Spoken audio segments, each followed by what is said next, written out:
เอาสบายดีทุกคนมื้อนี้บ่าวเสียงสำไตก็จะพาทุกคนเลาะเที่ยวชมเบิ่งบรรยากาศตัวเมืองสำไตแขวงหัวผานทุกคน เป็นบรรยากาศหนึงยามแลงเด้อทุกคน นี่น่ะคือบ้านของบ่าวเสียงเลยทุกคนเนาะบ้านพันธุ์สะบ้านเมืองสำไตแขวงหัวผานเนาะ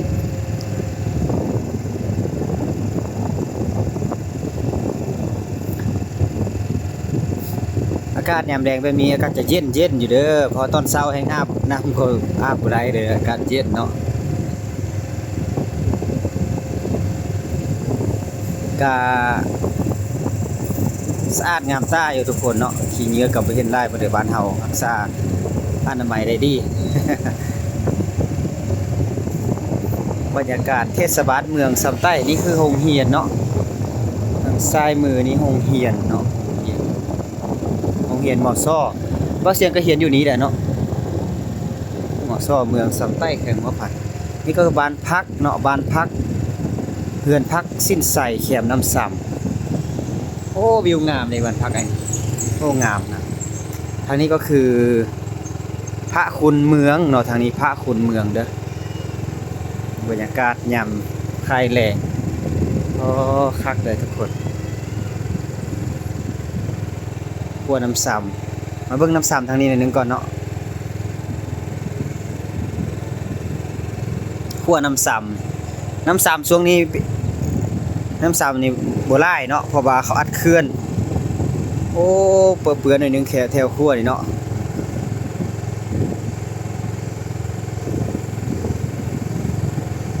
น้ำซ้ำโอ้อาบน้ำคือจะเย็นเลยทุกคนเนาะเย็นแห้ง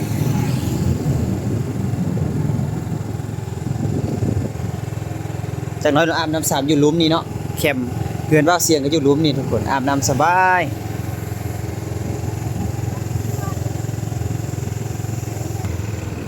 เลาะชมบรรยากาศในตัวเมืองเด้อตัวเมืองสำใต้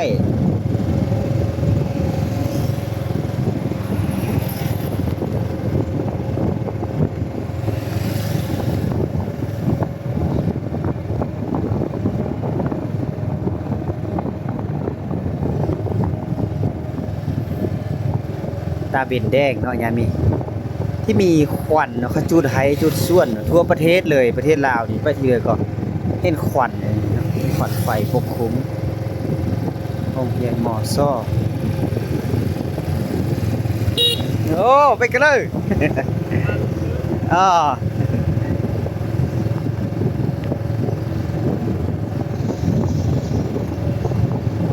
ตลาดเนาะตลาดเมืองสำไตแขวงหัวผานมีทั้งตลาดสดและก็ตลาดขายของกินตลาดขายเครื่องต่างๆมันอยู่จุดนี้เนาะพัฒนาหลายในเมืองสำไตแขวงหัวผานนี่เนาะ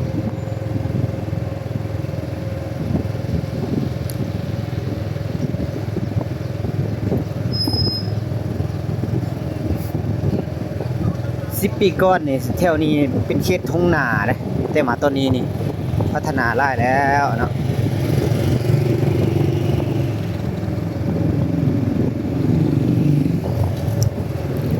เลาะชมบรรยากาศ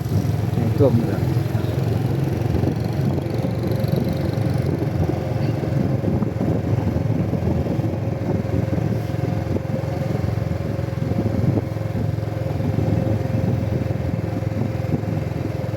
ตลาดเก่าแต่กี้อยู่ทางนาเฮานี่ทุกคนตลาดเก่า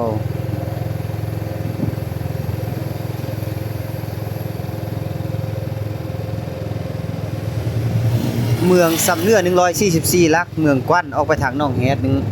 ออกไปเมืองกว้าน32 กิโลบ่ใกล้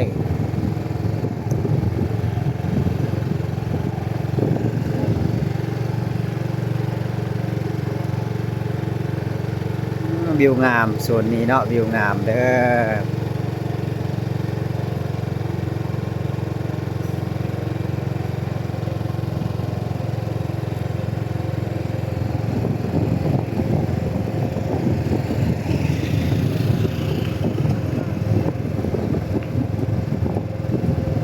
เอ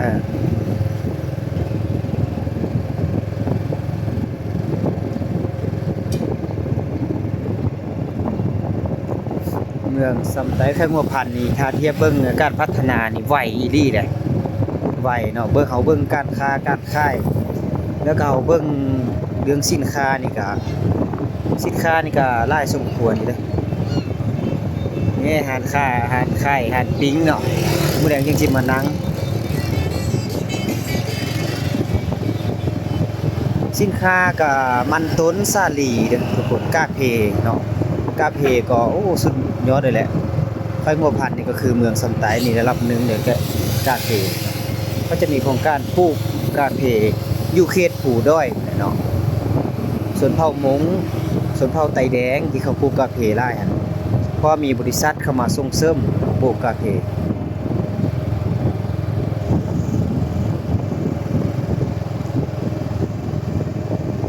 นี่ก็คือยังแม่นบ้านพันสะวันอยู่เนาะยังพอดบ้านทินอยู่เถิงเนาะบ้านทิน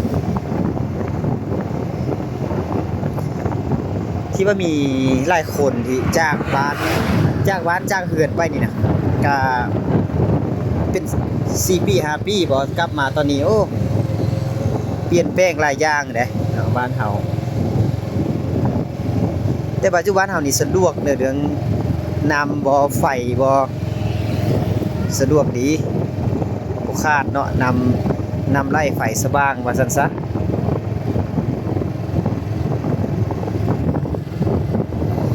ถ้าอยากมาเที่ยวเนาะเมืองสำไต้นี่ก็มาได้เด้อทุกคนมาได้บ้านพักอาหารการกินก็มีเนาะมีคนเวียดบ่มาลงทุนเฮ็ดอาหารก็หลายอย่างเนาะบ้านทินนี่เนาะเป็นชายแดนบ้านทินเนาะบ้านทินบ้านทินสมัยก่อนเนี่ยอยู่แคมป์น้ำซ้ำแต่ตอนนี้มาตั้งอยู่แคมป์ทางใหญ่ทุ่งนากลายเป็นบ้านเป็นเหือนเป็นอย่างนี้บ้านเฮา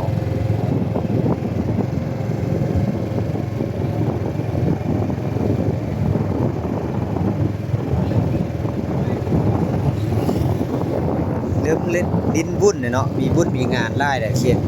เนาะมีงานดอกบ่งานดอก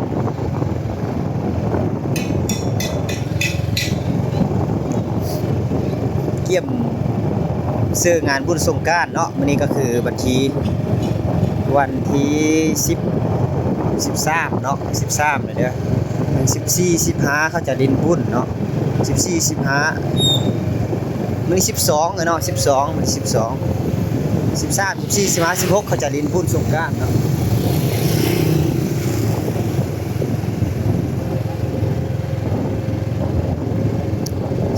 สถานีขนส่งเนาะสถานีโดยสารจากเมืองสำไต้ไปหาสำเนือโอ้บ่ทันดีก็อากาศเปลี่ยนได้เย็นจิ้วเขาเลยโอ้เนี่ยเขตนี้ก็มีโซนนี้ก็โซนค้าขายนี่ขายของมาของกินป้าขายนอ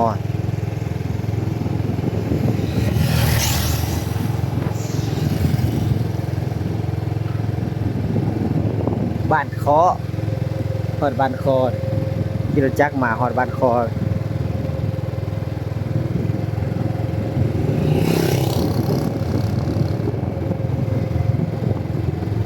แล้วเราก็จะกลับเนาะทุกคนเราก็จะกลับคืนเดี๋ยว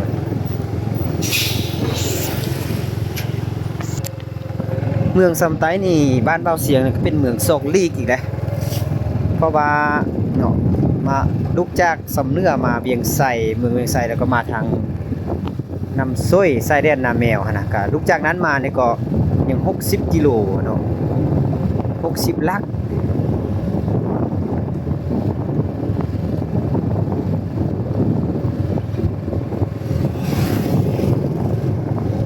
เป็นเมืองที่ติดไส้แดนระหว่างลาวเวียดนาม2เมืองอีกเลยเฮงฮวาบ่เนาะเงอานบ่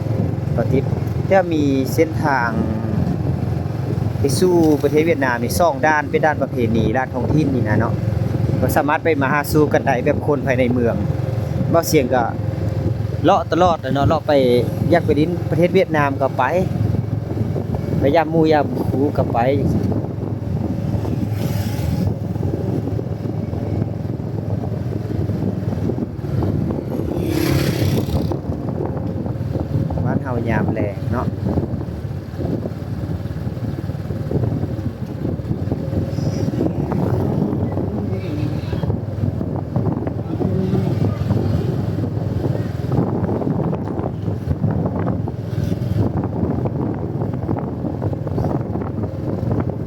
เขาก็จะเลี้ยวทางซ้ายไปทุ่งนาเลาะเบิ่งทุ่งนาเนาะทุ่งนากลายเป็นบ้านละ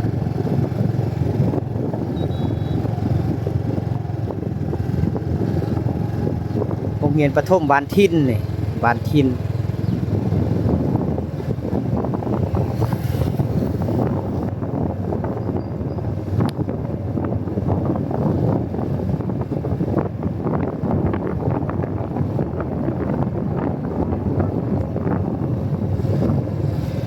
นี่กำลังสร้างเฮือนเนาะแถวนี้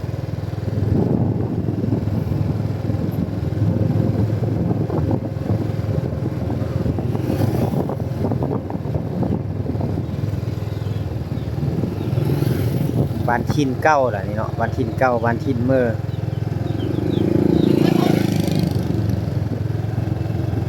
โอเคดีพัฒนาได้ทุกคน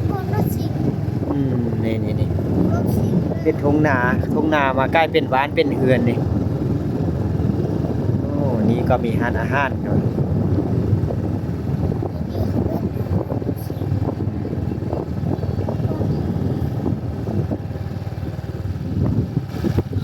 ลืม4-5 ปีนี่แห้งจอดเลยเนาะเขตนี้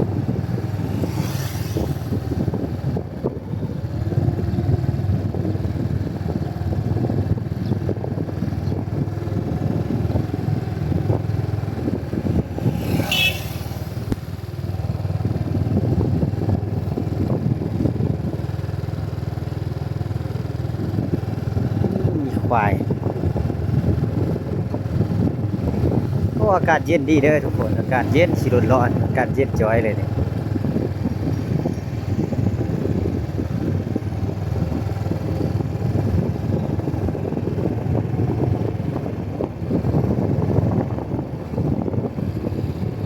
โอ้หอมกินเขาเจ้าเฮ็ดหน้าแสงได้ทางเฮ็ดหน้าแสง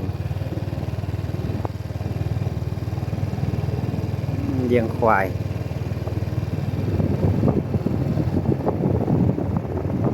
โอ้เหือนแจ๊บหมดเลยนะเขตนี้เนาะ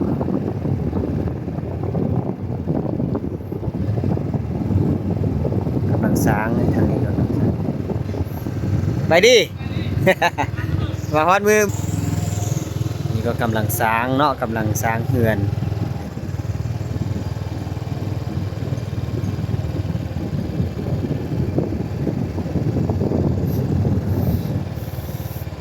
โอ้การพัฒนาของบ้านเฮานี่ทุกคนเนาะยอมรับว่าไหวอีดี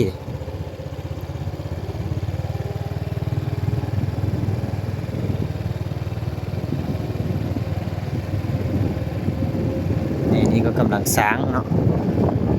โอ้เส้นนี้เต็มเลยเนาะ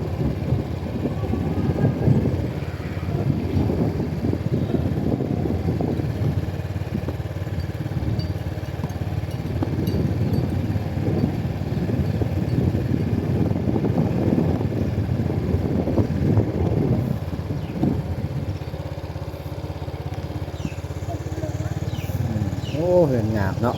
กำลังสร้างบ้านสร้างเฮือน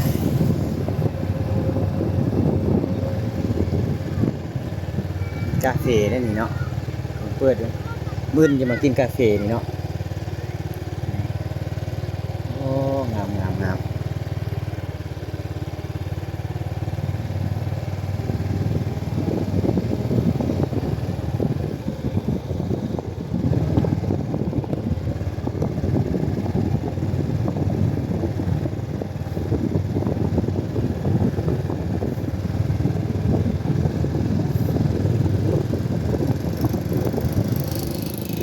นี่ก็คือบรรยากาศ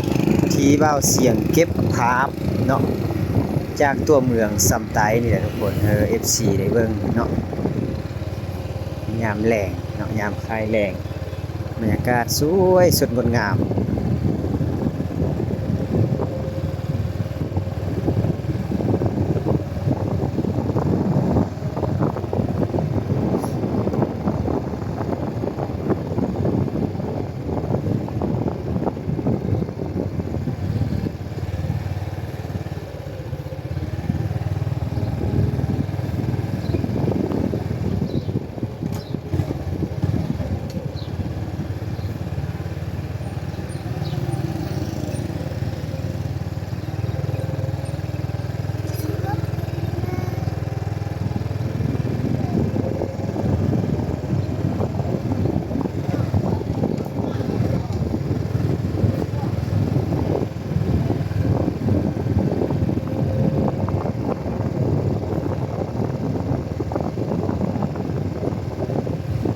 านค้าร้านขายเกิดขึ้นหลายเด้อบ้านเฮายามนี้เนาะ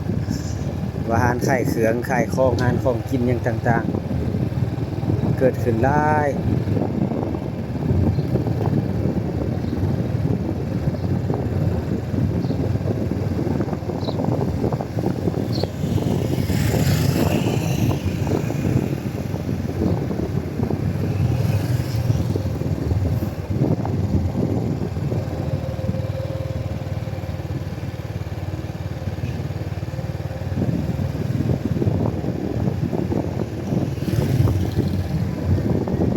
ว่าเสียง5-6 เดือน7-8 เดือนมานี่ก็คือว่ามีการพัฒนาไหวอีหลีเนาะเพราะว่าหลายจุดหลายบอนนี่ว่าเฮือนนี่กำลังแข่งสร้างเฮือนเนาะทุกคนแข่งสร้างเฮือน บ้านเฮา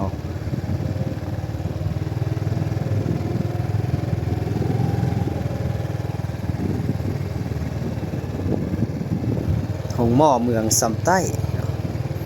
หมอเมืองสำใต้แขวงหัวพัน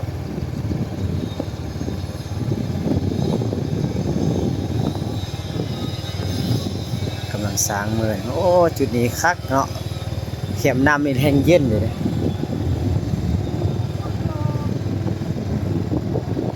ไปวันนี้เราก็จะมาพักเนาะพัก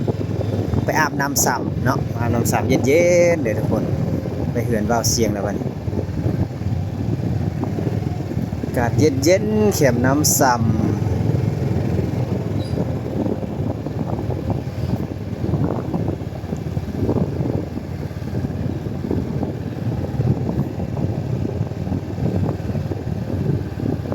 จะเอ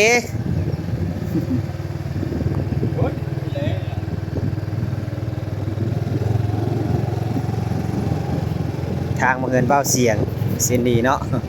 เข็มน้ำนี่แหละ